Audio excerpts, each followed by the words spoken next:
স্যারের ক্যাবিনেট উপদেষ্টা হিসেবে অন্তর্ভুক্ত হয় আমি কিন্তু মোটেও অবাক হই নাই, বরং প্রথম দিনে ব্যাটা ঢুকতে কেন পারলো না সেটা অবাক হওয়ার বিষয়। কারণ এই ইন্ডিয়ান ঘটিগুলা গিরগিটির চাইতে অস্বাভাবিক দ্রুততায় রং বদলাইতে পারে। ঘটি মানে বুঝেছেন তো, 47-এর পার্টিশনের পর ইন্ডিয়া থাকবার পারে নাই, ঘটি ভাটি নিয়ে সে পূর্ব পাকিস্তানে আসেছিল, এখনো সেই পুরানা প্রেম চাগায় টাগায় ওঠে আর কি। ভাবতেছেন আমি সবার পিছনে লাগি, সুজন টিআইবির গুরুজন পত্রিকার পাতায় সকাল সন্ধ্যা নসিহত করে, ফকফকা মাল আপাদ মস্তক সফেদ, এটা আবার কি করলো? বাইরে সমস্যা তো এইখানেই, হাসিনা যে খানদানি জাউরা এটা তো জানেন, এক জেনারেশনের না 2 জেনারেশনের জাউরা খানদানি। এই জন্য ওই মাতারি সবসময় তার জাউরামু লুকায় না, সামনাসামনি কয়ে দেয়, ছাত্রদের রাজাকার কইয়া ফেলায়। এর বাপ দেশ স্বাধীন করেছিল, এটা তার দেশ, এতে তার বাপ স্বাধীন করে দিছিল, বেশি কথা কইলে সবকিছু বন্ধ করে বসে থাকবে। হ্যাঁ, ঠিক তেমনি আপনারা এখন এটাও জানেন যে ভাটা হারুনের টুনটুনি সাইজ কত, কারণ হাউন আঙ্কেল এটা আমাদের দেখাই দিছে। সমস্যা হইলো এইসব ঘাপটি মারা আলী ইমাম মজুমদার নিয়া, এর থেকে ওই হার্পিক মজুমদার ভালো, কথা অন্তত সামনাসামনি কয়। আর এই আলী ইমাম মজুমদারের হইলো আস্তা শয়তান। এদের ওই টুনটুনির সাইজ কত সেটা আর সহজে বুঝতে পারবেন না, সেদিক দিয়ে এরা জব বসে আনা। আমার তো অভ্যাস খারাপ, আমার এক্সরে চোখ দিয়ে শুধু টুনটুনি সাইজ না, টুনটুনির লড়াচড়া সব দেখতে পারি, গাবের না এক্সরে দিয়ে শুধুমাত্র জাউরাদেরটাই দেখা যায়, আমার লক্ষ লক্ষ ভালো মানুষ দর্শক শ্রোতাদেরগুলা দেখা যায় না। আজ হঠাৎ এই সফেদ আলী ইমাম মজুমদারের টুনটুনি আমার এক্সরে ধরা পড়িছে, দেখলাম ওইটা লড়তেছে খুব, তো কতখানি টুনটুনি সেটা আনা দেখাই আপনাদেরকে কয়া দিই। কারণ ওর ইতিহাসের পাতা উল্টা উল্টা দেখলাম যে বেটা 111-এর বিশ্ব জাউরা টিমের গোলকিপার ফখরুদ্দিন মঈনুদ্দিন সরকারের সময় একই সাথে ক্যাবিনেট সেক্রেটারি আর প্রধান উপদেষ্টার মুখ্য সচিব ছিল, 2টা পদ একই সাথে ধরেছিল।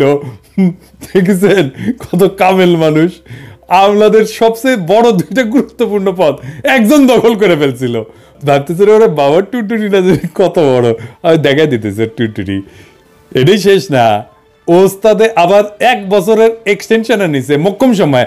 2008 সালের নির্বাচনে আওয়ামী লীগের অস্বাভাবিক ফলাফল আর বিএনপির 30 সিট দেখে যারা অবাক হয়েছেন তারা অবাক হইয়েন না। এই আলী ইমাম মজুমদার আর ওর আরেক পীর এইচ ইমামের কদম মোবারকের সেবায় মাঠ পর্যায়ের পুরা প্রশাসন আওয়ামী লীগের জন্য সাজায় দিছিল। থামেন থামেন থামেন, খাইনি শেষ হয় নাই, মুখ্য সচিব আর ক্যাবিনেট সেক্রেটারির 2টা পদ একসাথে কবজা করছে কেমনে কয়ে দিই, ওই টুনটুনির সাইজটা দেখে দিই। হ্যাঁ আসেন, এই আলী ইমাম মজুমদারের গ্রেডেশন লিস্ট আছে, মানে সরকারি চাকরির গ্রেডেশন লিস্ট আছে, মানে পরীক্ষায় আমরা যেমন ফার্স্ট সেকেন্ড হই না উনকা করে গ্রেডেশন লিস্ট থাকে, তো গ্রেডেশন লিস্টে ওর নাম্বার কত ছিল জানেন? 631।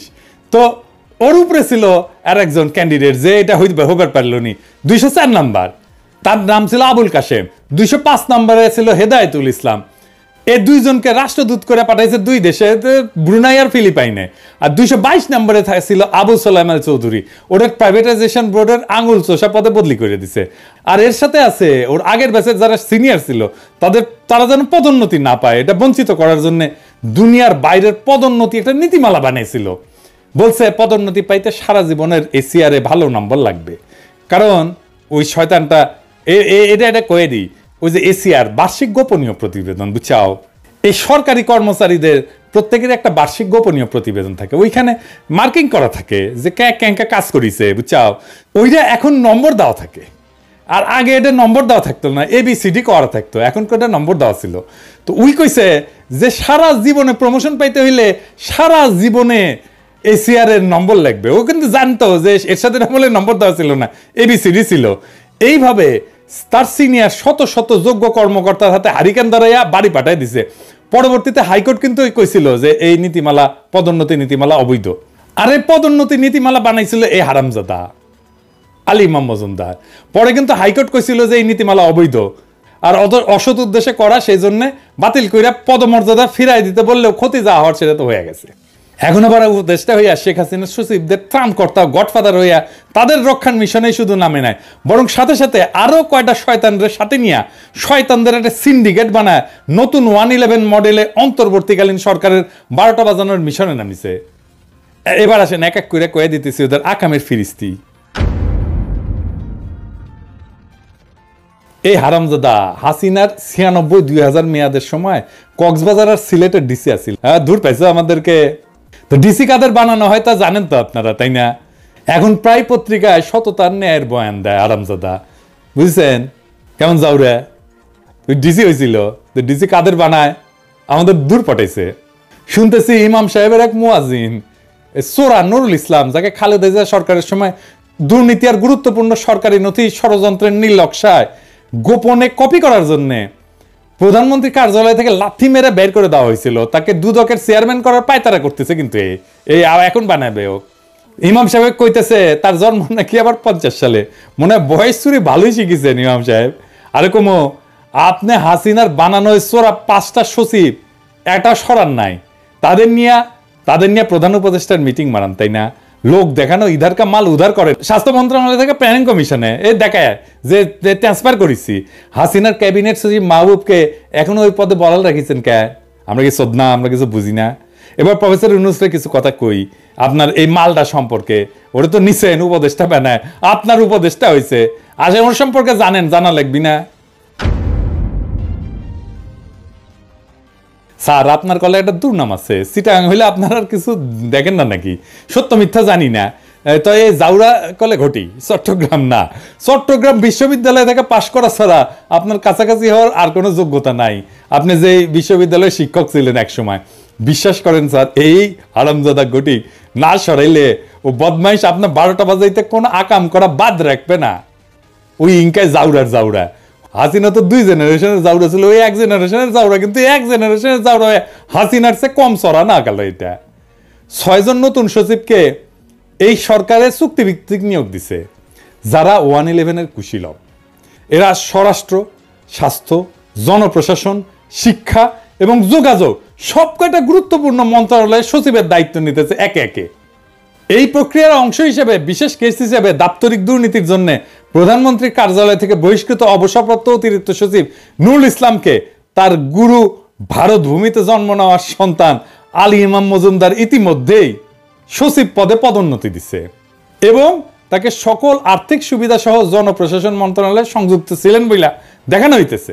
মানে এই যে এই নুরুল ইসলাম অতিরিক্ত সচিব হিসেবে অবসর নিয়েছিল, কিন্তু আমাদের মনে করতে হবে যে অবসরের 2.5 বছর আগেই সে সচিব হয়েছে। মনে করতে হবে, হ্যাঁ, ওই যে শেখ মুজিব যেমন হয়েছিল, মনে করতে হবে সে নির্বাচিত, বুঝছাও? এবং ওই জন্য শুধু এটা না, এই জন্য পাওনা বেতন টেতন সব দিতে হবে। চমৎকার, এটা কেবল শুরু। এবার আলী ইমাম মজুমদার নুরুল ইসলামকে দুদকের চেয়ারম্যান বানাবে।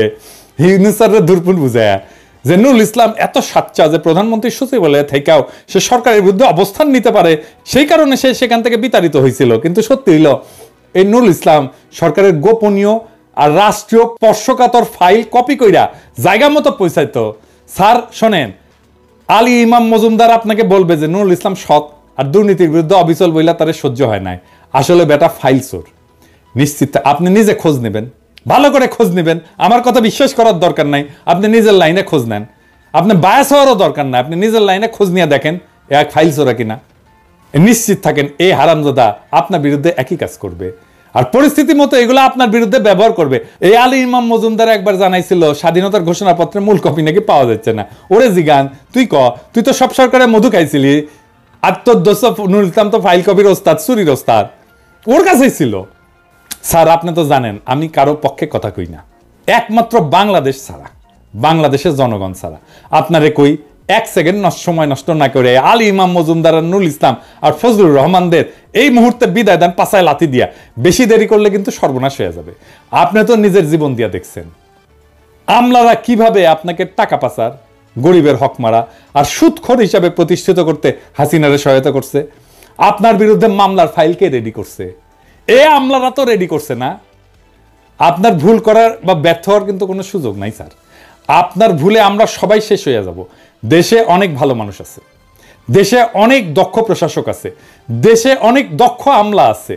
এই গিরগিটিগুলা আপনার কাছে না থাকলে কিচ্ছু হবে না, আপনি নিশ্চিত থাকেন। এই আলী ইমাম মজুমদার আর নুরুল ইসলামের আধ্যাত্মিক গুরু সাবেক সিএসপি মোহাম্মদ ফজলুর রহমানকে শিষ্য ইমাম ইতিমধ্যে জনতা ব্যাংকের চেয়ারম্যান বানাইছে।